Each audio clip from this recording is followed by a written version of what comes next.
forgotten mines to wartime bunkers.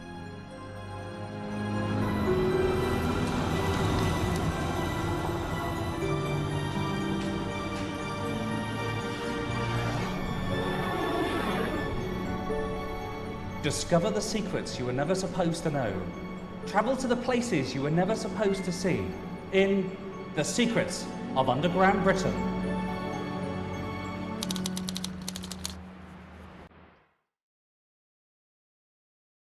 Travel back through time to discover tales of Britain's hidden caves, forgotten catacombs, and mysterious tunnels.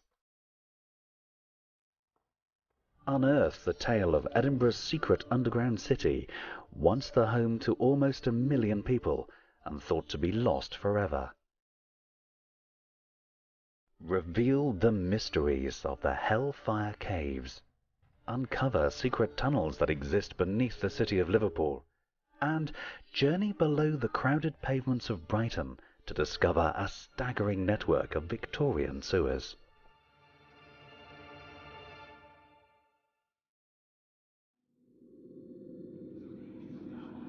But first, travel back to a time when tunnels and caves provided safe storage for one of Britain's oldest and most illegal pursuits, the art of smuggling. There are smugglers' caves all around Britain, and this museum in Hastings contains many clues to show what the life of a smuggler was actually like.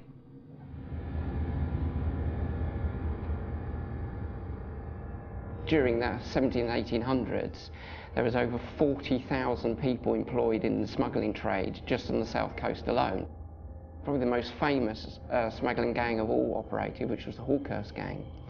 Hawkhurst is a little village about 15 miles from Hastings, but they joined up with a few other gangs, the Hastings gang and the Goldhurst, to form one of the largest smuggling gangs in history. There were over 500-600 strong at the time. And they were basically a gang of murderous thugs. I mean, they would make the mafia look like pussycats nowadays.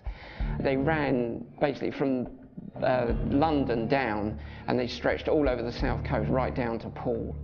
And they got to such a stage where they didn't even bother doing their smuggling runs at night. They were so confident that nobody would interfere. And they put terror into hearts of people that they would actually run their smuggling goods during broad daylight. In 1700, a British farm labourer would earn about 7 shillings a week, but for one night's work carrying barrels from the shore up to and into the smugglers' caves, he could net 10 shillings, over a week's wages. And this pub in St Agnes, Cornwall, like many in this part of the country, still has a secret passage that once ran from behind the bar to caves on the shore below. But it wasn't just wreckers, rogues and dishonest sailors that were involved in smuggling. In 1780, the Right Honourable Temple Luttrell, a Member of Parliament, built this classic Georgian folly on the shore of the Solent near Southampton. Inside, a secret passage runs from the basement to a door that leads onto the shore. Rumours circulated that he was a prolific smuggler, and the true purpose of the building was to allow his men to keep a lookout from the top of the turret whilst others landed the contraband. Probably the most ingenious of all the gangs was the Aldington gang, which was operated in the early 1800s with a gentleman called George Ramsley. Now, he ran it a bit more like a business. He employed an accountant and a secretary, which was actually his son. He also employed foreign suppliers. He had his own fleet of ships, and he also employed labourers to take the smuggled goods to the hiding places. In the early 17th century, the punishment for smuggling was imprisonment, or if you wanted to avoid that fate, you could agree to be inducted into the Royal Navy, which was believed to be an even harsher sentence. However, these punishments failed to deter the gangs from continuing their wicked trade, and by the 18th century, the penalty for smuggling was death. The history of these caves in Hastings is not just related to smuggling. During the Napoleonic Wars, they were also used as a hospital. Another strange secret can be found in this place. It's a chapel deep underground. Who built it? and who worshipped here, and even who they worshipped is still unknown to this day.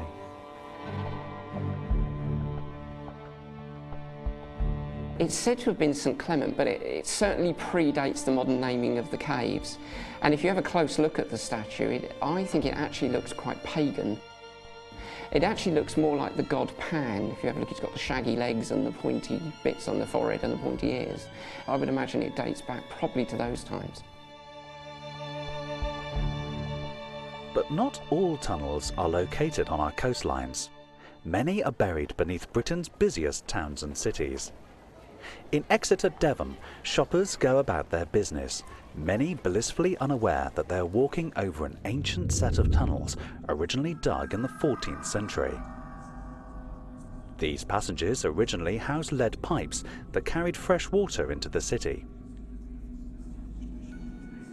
In the 17th century, amid the English Civil War, Exeter was held by parliamentary forces, and the tunnels were partially blocked to prevent royalists storming the city.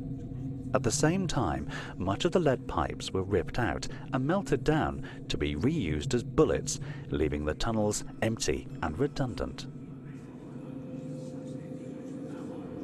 In Royston, Hertfordshire, there are a set of tunnels said to be excavated and decorated by the ancient order of the Knights Templar, warrior monks who protected pilgrims travelling to the Holy Lands.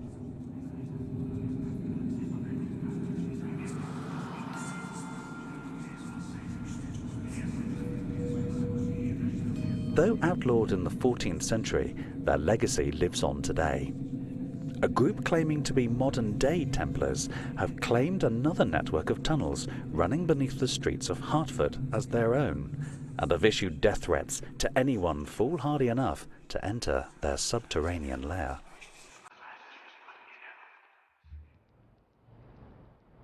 Further north lies one of Britain's most elaborate underground secrets, buried deep beneath the streets of modern Edinburgh.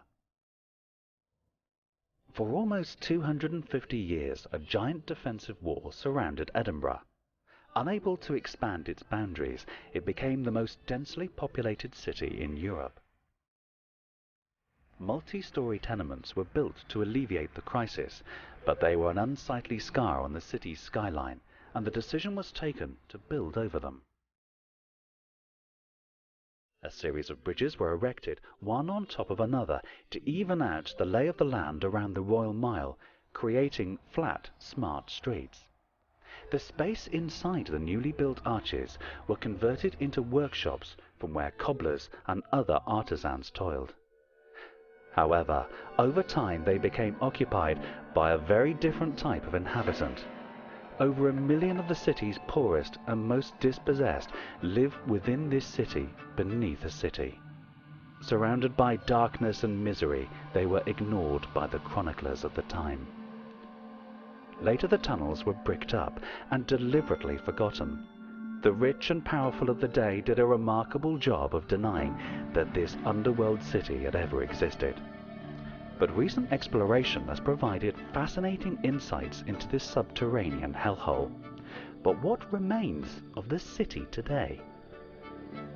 They discovered bits and pieces of old raw materials, little shoes from the cobbler's room, bottles, the usual sort of artefacts you would expect when you excavate somewhere where legal businesses have actually worked.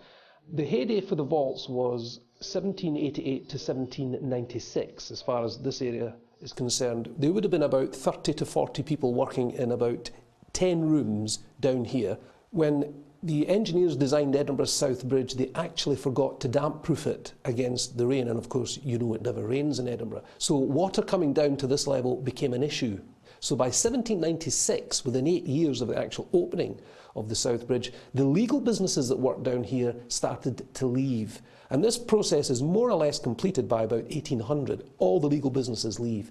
That, of course, leaves a void. And coming down here to fill the void, all the criminal classes of Edinburgh. So suddenly, the vaults become a place of high levels of criminality, gambling dens and drinking dens, and of course drugs in those days, absinthe, opium, laudanum, squatters.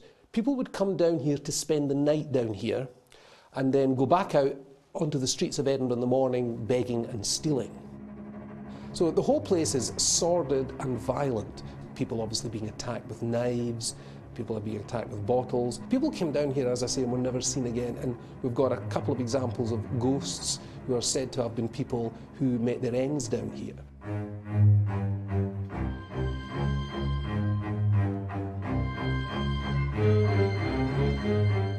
Historically, Edinburgh is notorious for body snatching.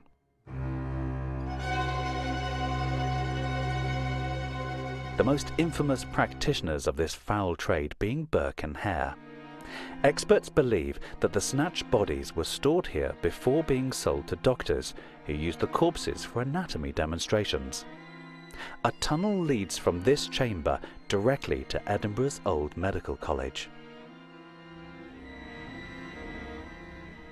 This hideous trade and other dark deeds that took place in this chilling labyrinth have left their mark, and many believe the tunnels are haunted by a series of ghosts.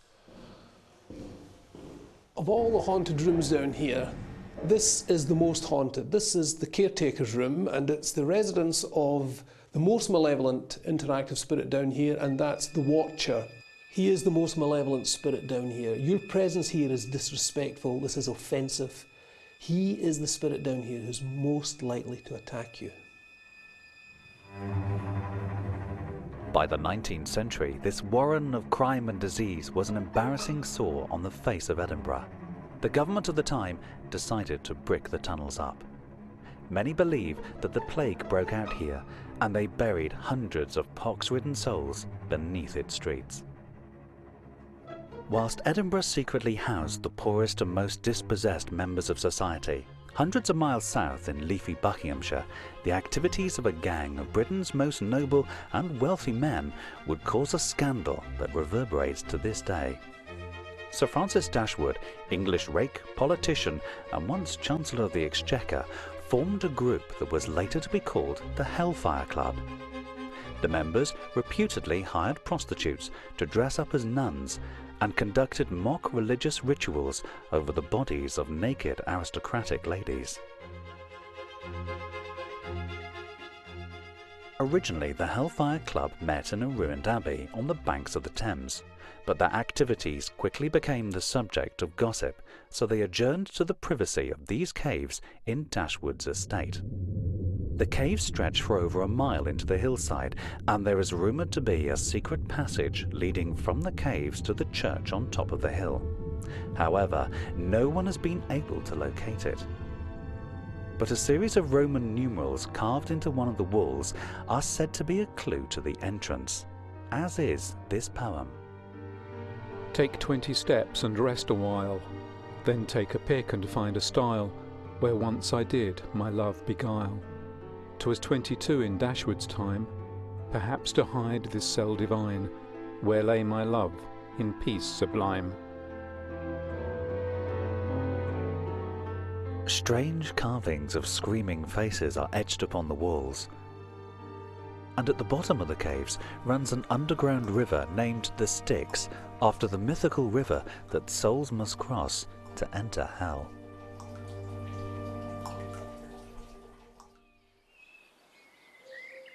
While Sir Francis Dashwood and his aristocratic friends built his underground playground for fun, other underground passages can be found from the tip of Cornwall to the hills of Wales, from the coast of Kent to the moors of Yorkshire that have a darker and more blood-stained history.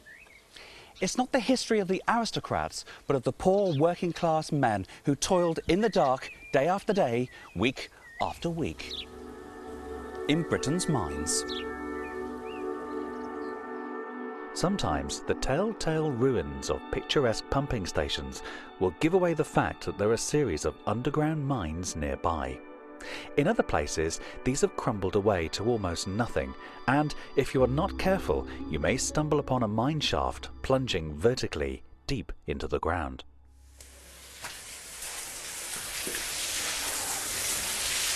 I'm 150 feet underground at the Wheel Roots mine in Cornwall, and you can see the dark, cramped and wet conditions the miners had to put up with.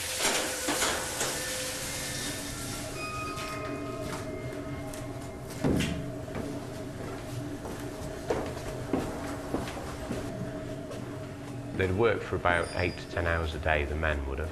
Obviously climbing down wooden ladderways to where they were working. Some of the ladderways in Cornwall would have been over 1,000 feet deep. The boys from the age of 8 or 9 would have worked down here. They'd have worked for 6 or 8 hours a day, and again, climbing down ladderways to where they would have been working. Usually working in running water, very dangerous conditions, using explosives, which again were very dangerous to use, and mainly using hand tools for drilling and breaking the rock up. But it isn't just in Cornwall that you can stumble upon secret underground worlds. It was the first quarry I ever discovered, purely by chance with a friend of mine way back in the mid-1960s. And we were just playing in the woods at Brown's Folly, and we found a crevice in the rock, a small gap in the rock, climbed in behind this rock, cleared a few boulders out of the way, and gradually as we cleared the boulders, we found the corridor we were in was getting bigger and bigger. And we found ourselves eventually in this huge network of underground workings, which we later found out was old abandoned Victorian quarry workings, which extended over something like 300 acres. You know, there were corridors disappearing in the distance in all directions, quarter of a mile long, half a mile long. It was unbelievable. But that, as we found out later, was only a small part of it. You know, we'd found Monkton Farley mine, which was about 300 or 400 acres, I suppose. But around the whole of North Wiltshire, you know, in the area that I know well, there are literally thousands of acres. All of the fields in North Wiltshire are undermined by this rabbit warren of worn out, worked out quarry workings, around about 100 feet underground.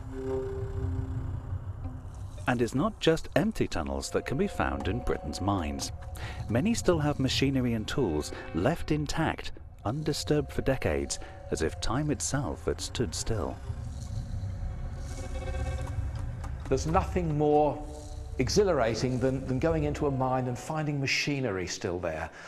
And before I got interested in the underground, I was interested in watermills and windmills. And to go into an underground mine and find underground water wheels, which powered all the equipment in the mine, is something it's rare.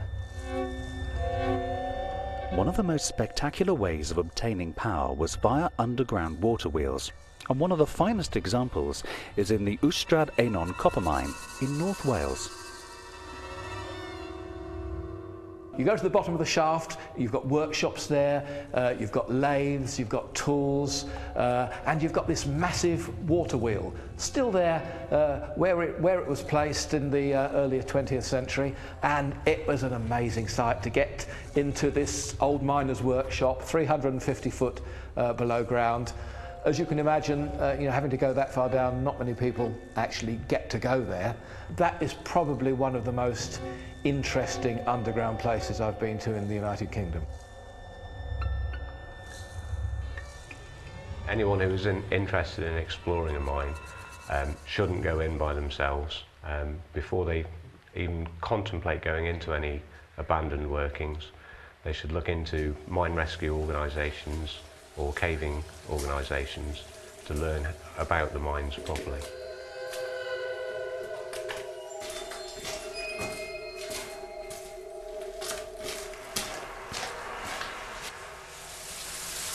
Many of the techniques used by the miners down here were often developed by engineers in a military context.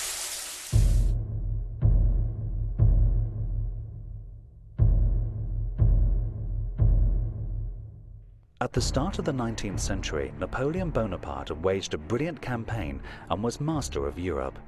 He had 160,000 men stationed at Boulogne and had ordered a fleet of barges to transport them across to England. Over the channel in Dover, thousands of British soldiers needed to be housed to face this French threat.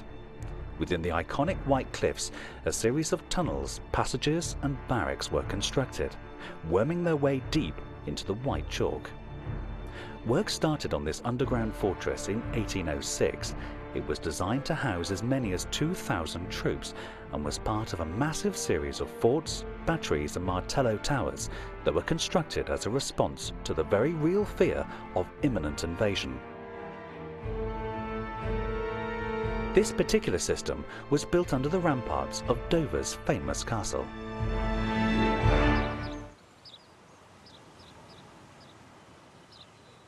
One way to enter the barracks is down this unusual double spiral staircase. It allows two columns of troops to ascend or descend simultaneously, a classic example of ingenious engineering. The tunnels, bored out of Dover's famous white chalk, lead to a series of massive brick-lined barracks called casemates. Originally built as part of the overflow barracks for Dover Castle and probably planned out by a Brigadier Colonel William Twiss, who did a lot of the Napoleonic fortifications along this stretch of the coastline around the Napoleonic period. Originally opened up to house 2,000 men underground here. Their main use in the Napoleonic period was for a barracks for troops that would have been fighting in this area, waiting for the Napoleonic invasion, or going across to either Portugal, France or Spain to actually fight against Napoleon Bonaparte over there.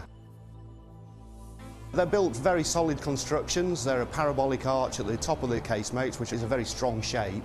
And then the walls of the casemates can be anything up to 8 courses of brick thick.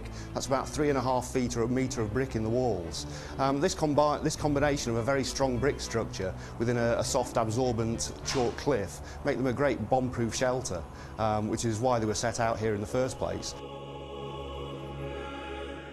The soft chalk walls proved to be an irresistible surface for troops and visitors to scrawl a record of their passing.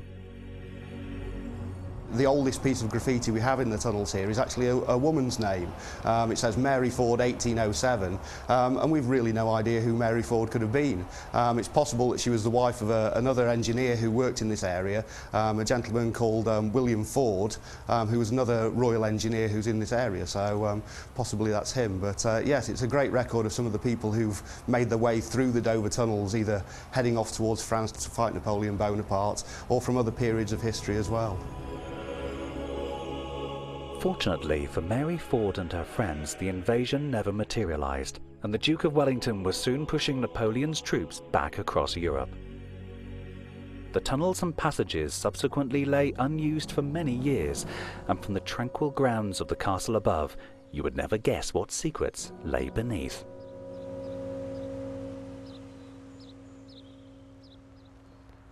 After the Battle of Waterloo, Europe was still in turmoil. The then Prime Minister, Lord Palmerston, ordered even more forts and tunnels to defend us from a possible attack.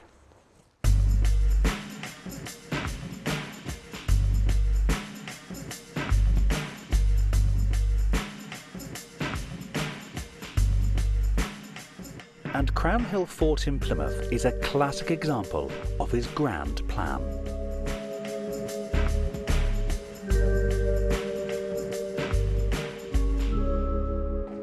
Up here at ground level, it's pretty much like any other fort, with thick walls and gun emplacements all around.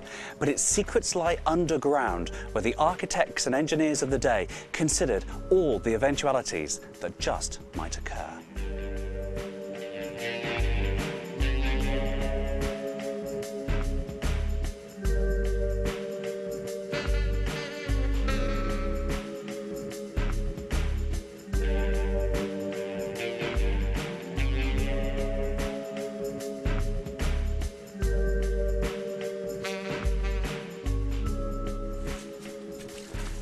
This doorway leads to an underground passage which is called the Chemin de Ronde, which literally means the way round. Now this runs right around the fort and allows the soldiers to get to any part of the fort which is under attack without having to expose themselves to enemy fire above ground.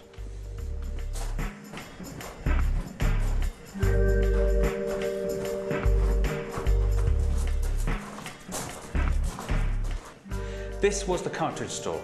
These are the ammunition boxes. They're specially made. They're zinc lined as well to protect the shells. Now when the shells are needed, they're taken up through this little chute up to where the gun emplacement is up above. Now if the gun emplacement was taking a direct hit, hopefully the shells down here would be safe. The last thing you want in the raging battle is to have a whole load of ammunition go off on you.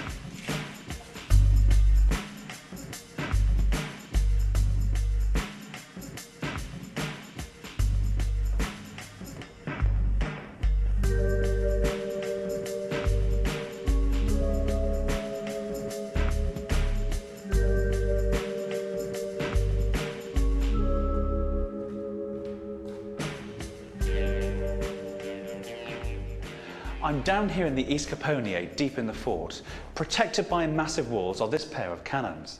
Now, they would have been filled with hundreds of small metal balls and were designed to send waves of shot raking through the mass of any attackers in the ditch outside the fort.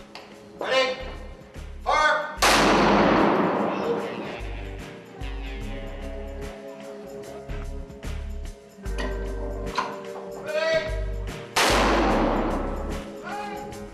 On the outer perimeter of the fort lies this cramped and eerie tunnel. It's a marvellous example of the lengths the engineers went to try and preempt all manner of potential assaults. Even if a battle was raging above, down here all would be still and quiet due to the specific design of this remarkable tunnel. It's called a countermining gallery, and men would stand here silently listening for the sound of an enemy soldier trying to mine under the fort's defences. If they heard the sound of digging, their job was either to try and break into the tunnel and attack the miners, or place a large barrel of gunpowder above them and blow them up.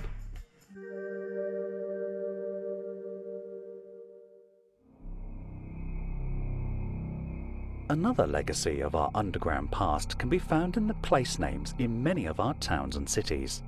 Names that refer to sites where prisons once stood. Prisons that would have housed deep, dark cells, fetid and dank beneath the ground. On the south bank of the Thames, you can still find Clink Street.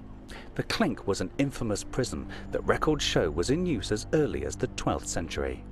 By 1761, it was described as a dismal hole, and it was burnt to the ground during the Gordon riots of 1780. All that remains today is the street's name and a small museum telling the story of its wretched past. Another infamous prison of that period was Newgate. Like the Clink, it was also attacked in the Gordon riots, but the main building wasn't demolished until 1902. However, if you visit the pub built on the site of the old prison and ask the barman nicely, he might show you down to the cellar, where amongst the barrels and pipes lay 2 cells. All that remains of Newgate Prison.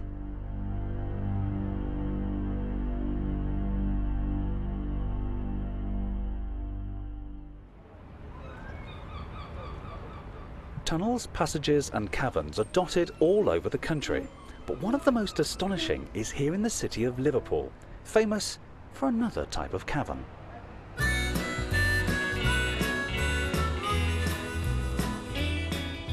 But further north in the city lies a mysterious warren of brick tunnels that have been looked after and restored by an eager group of volunteers. Many people in Edge Hill knew the tunnels were here, but nobody really bothered with them. They just accepted them until we found out that Liverpool City Council were about to redevelop the area, and we feared for the tunnels then. So we formed this organisation to try and protect and save them for future generations. Been doing it now for 10 years. And let's hope we see excuse the pun, a bit of light at the end of the tunnel. The tunnels were built for a merchant called Joseph Williamson. He had married into the famous sugar family, the Tates, and ran a branch of their business dealing with tobacco. Being a successful merchant in the city means we can still find his portrait in Liverpool's Walker Art Gallery. The tunnels began their life somewhere around 1818, maybe a little bit beyond, when Joseph Williamson retired from work and came up here to Edge Hill. He spent approximately, we gather, around £100,000 on these tunnels, also the houses in Mason Street that he built as well, which will equate to somewhere around 22 million today. He employed soldiers returning from the Napoleonic Wars. He gave them the work, put bread on their table, and they returned his favours with building such labyrinths as this.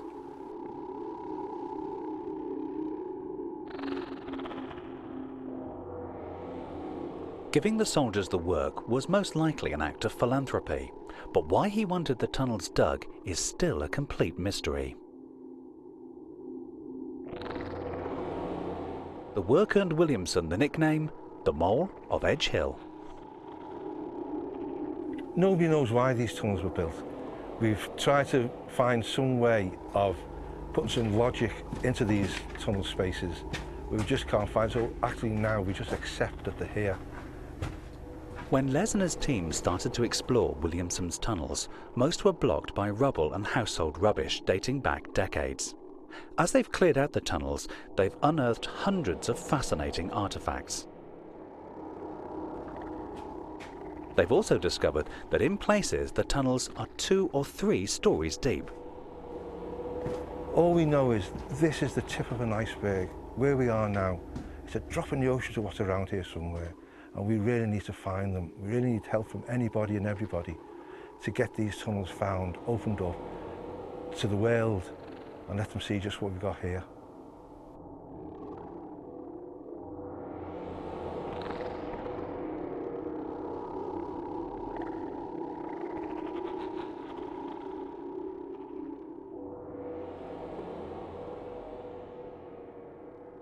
Williamson's tunnels in Liverpool are fascinating, but they're not the only network of tunnels built by wealthy landowners.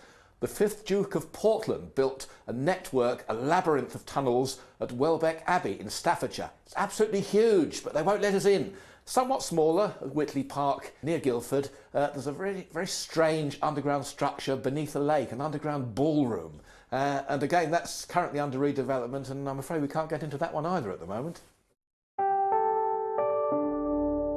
Whitley Park was developed by a businessman named James Whittaker Wright in the 1890s. Though the structure is out of bounds today, there are historians who not only knew about the room, but also visited it in the past. This is an illustration from the Royal Magazine of the 1920s and shows the tunnel which led under the water, the underground room with Neptune on top, and here is the level to which the water would ultimately come when the lake was refilled. And this, from the same magazine, shows a gentleman smoking, and it is said that there was a pipe which led up through Neptune, through which any excess smoke could go. This is a photograph I took in 2000 and shows the underground room now with a very yellow light. That's due to the algae. In its heyday, trainee divers were brought here and they went down and cleaned the outside of the glass. It was about 20 feet in diameter. I have met some people whose parents went down there in the 1930s with a wind-up gramophone and had dancers. But you can see here, there's the tunnel going through to the bottom of the base, and that's very interesting because the shape of that tunnel exactly reflects the shape which you'll now see if you stand on the Bakerloo Line station.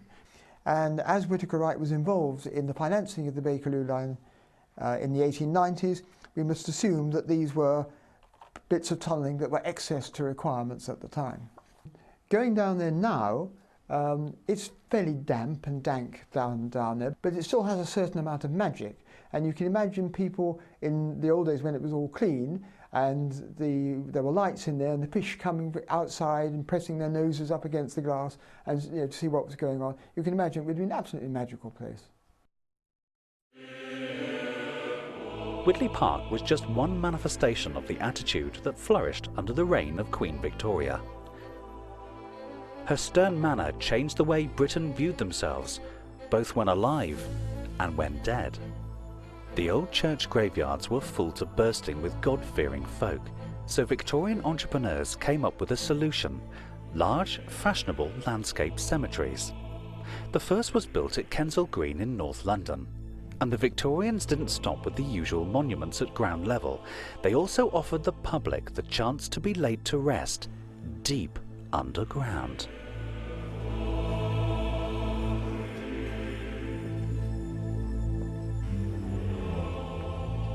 So which came first, the catacombs or the cemetery up above? Oh, the cemetery, very much so, because London was overcrowded at this point at the beginning of the 19th century, and they needed places to put people. By about 1840, there was something like 40,000 people dying a year in London. So you can well imagine the congestion in the city churchyards. It was very lucky if you stayed in the ground as much as 3 months before they more or less came in and dug you out and put somebody else in on top. Sorry to say, gravediggers not only had spades, they also had choppers to dispose of undecayed bits of body. And the usual practice was to dig a hole in the corner of the graveyard and then put that pieces in there. Coffins would be sold off for firewood. And something really needed to be done about this.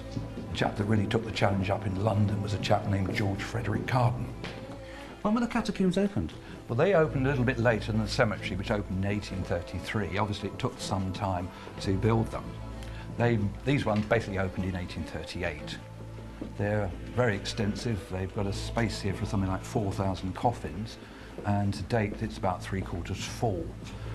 The churchyard's only added up to less than 10 acres.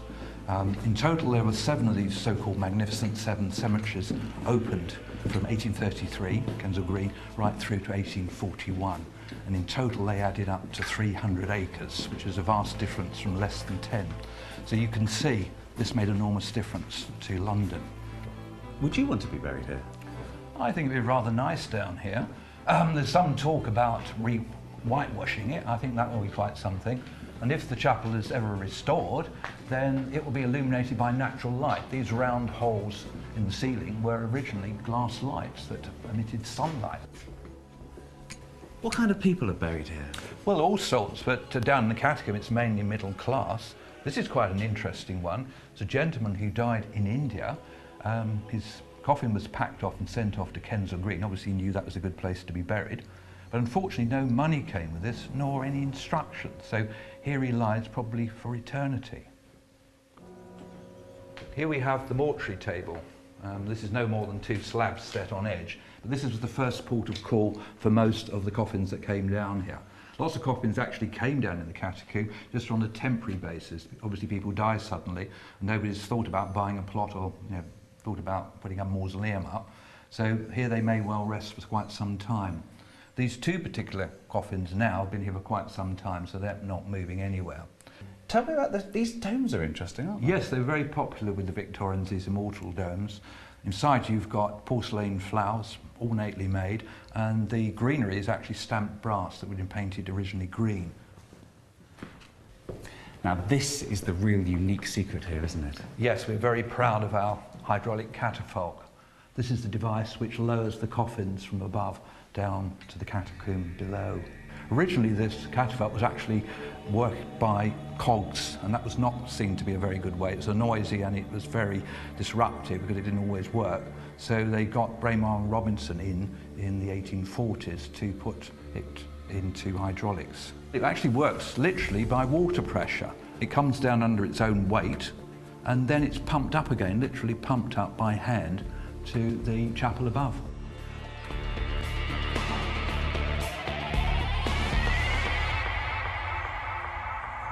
Another amazing set of catacombs built in London were built not for people, but for horses.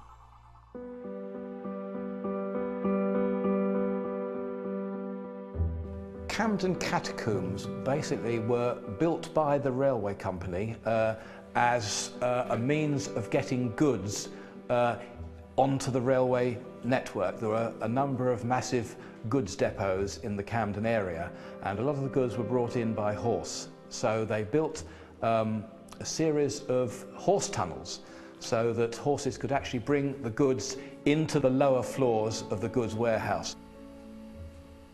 But there was also an underground wharf. The goods depots were adjacent to the Regent's Canal. So they built a short branch from the Regent's Canal into what is a sort of central marshalling area beneath the depots. So we'd have the horse tunnels, the canal barges, all concentrating on this one point at Camden beneath the goods depots. And so it was a major point of access to the railway network for goods traffic. We found underground stables, and we're dating back to the Victorian age here. The straw was still on the floor. It was amazing. The horses had been in there. We walked along the horse tunnel, decrepit, falling down, but it was an amazing place.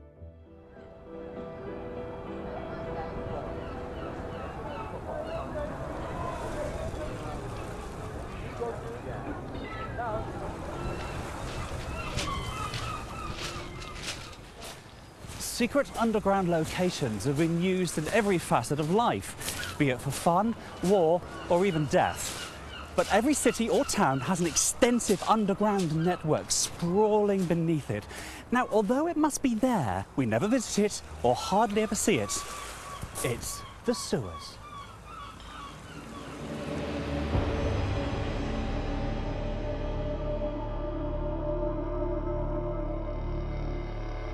These marvels of Victorian engineering, be they in London, Manchester or Liverpool, carry away millions of gallons of sewage and rainwater every year, well over a century since they were originally built. But how did we learn to build such remarkable subterranean structures? Most people think that the Victorian engineering sewerage story started in London with Joseph Bazalgette. But another engineering genius beat him to it here in Wapping. Whilst hundreds of commuters use this staircase every day, what they may not realise is that this shaft was originally dug to get workers down to a level below the bottom of the River Thames, to attempt a task that many had thought impossible. Once the shaft was dug, work began on the tunnel on the 2nd of March 1855 and continued for 15 years. The Thames broke in more than once and many workers drowned or others died of fever. But that tunnel was the first of many that would be dug under the Thames. And today the Thames Tunnel is still used as a key part of London's underground system. The genius behind its construction was Isambard Kingdom Brunel's father, Mark. While briefly in debtor's prison, he witnessed a small worm burrowing through rotten wood. That worm, Teredo nivalis, the common shipworm, inspired him to come up with a burrowing device based on the worm's shell-like head. It was a giant plate that the men could stand on, allowing them to dig their tunnel and pass the spoil behind, just as the worm did. The project went on for so long that Mark fell ill, and his son Isambard took over and finally finished the project successfully. The lessons learned from the project were keenly taken up by other engineers and allowed the Victorian sewers to be built nationwide, including the one at Brighton. We're about 15 feet underground at the moment. We are now going down to about 25 feet underground to the main stormwater tunnel, one of the outlets. As you can see here, this is spring water running through the sewer system at the moment. It's not sewage at all. But I've noticed it's round there, but it's egg-shaped over there. The reason why it's an egg-shaped barrel, because the Victorians were very, very clever. The idea of making an egg-shaped barrel literally were three things. One, because it's stronger than a round barrel. Two, because it could hold more capacity. And the best thing that happened was that it threw all the water to the bottom of the V if they turned the egg shape upside down, which would allow the sewer system to flow. I'm surprised here we are in one of the deepest parts, and it isn't that smelly at all. No, Brighton sewers are not smelly because the Victorians put air vents, a lot of air vents on the system right the way through the town. Now, a lot of the air vents are hidden behind the hotels, so no one knows that they're there. We've only come across the air vents when we've found like blocked drains and we've traced the sewer system through. Oh my, looks like you've got a leak.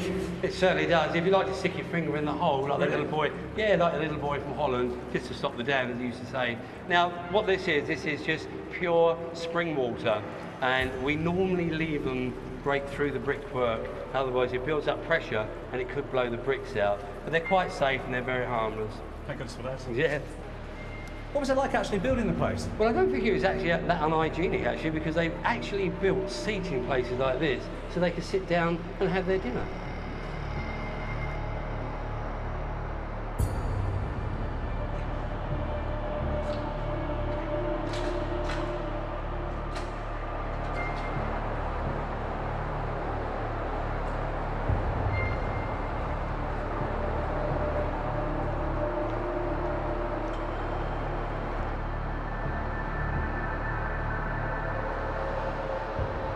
Chris, we're just coming now up to the Stein overflow chamber, which, as you can see, is a massive chamber. I've noticed there's no pumps here, or the sound of pumps at least. No, because it's all gravity. As I explained earlier, when they built the egg-shaped valves to make the sewer system flow, and this is why the sewer system works so well. Are there rats down here? There are rats, but because we've been walking around and making noise, we've probably scared them away. But there's not many rats in the sewer system. But I do know that there are some living things down here, up on the wall there. Yes, there's tree roots up on the wall there. How come? Well, during 1987, when we had the big hurricane, the trees come down for water. They've literally broken through now the brickwork and come down into the sewer system to feed on the water. Is it going to cause a problem to the stability of the place?